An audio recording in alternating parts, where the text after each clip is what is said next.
I was over, I've been over to Florence, Italy, a couple times. Scott's going over there in a couple weeks. And someone else here is going.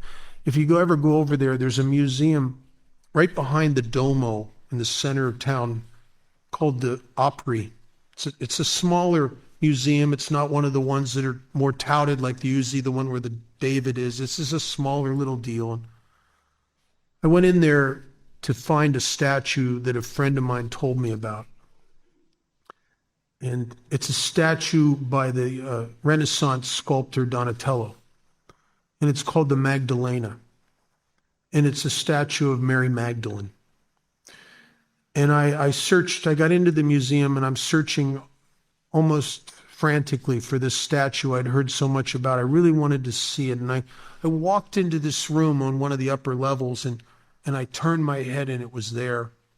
And the moment I saw it, I knew it was what I was looking for. And it was life-size.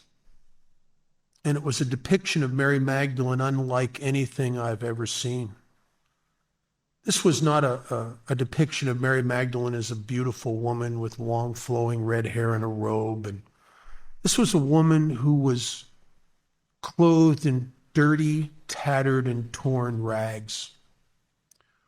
A woman who had evidence of much physical beatings.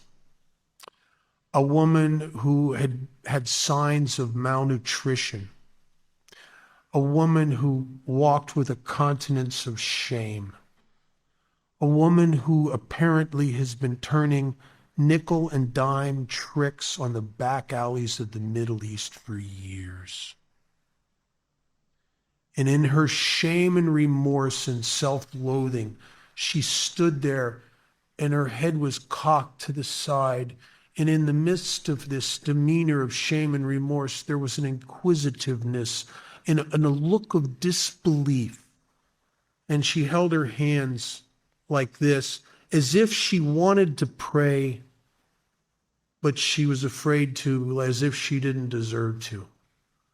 And she was looking up, and I looked across at what she was looking at, and there was a crucifix on the other wall, and she was looking up maybe into the sky, as if she was saying, this could be for me? And I just stood there and I started weeping. And I started crying because I was looking into my soul. I was looking into the unworthiness and the disbelief and the fear of rejection. If I ever turn to God, He can't possibly help someone like me. Not after all the things I've done. Not after all the people I've hurt that loved me.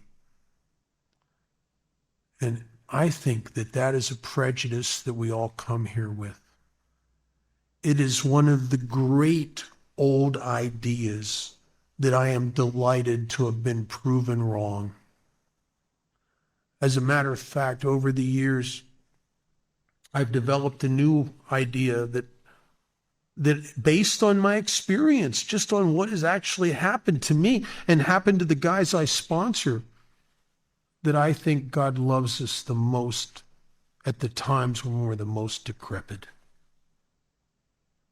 I imagine sometimes that there have been times, drunk and sober, when I've done things that the God that loves me as much as He loves me must have wept that I would do that to myself, or I would do that to one of His kids.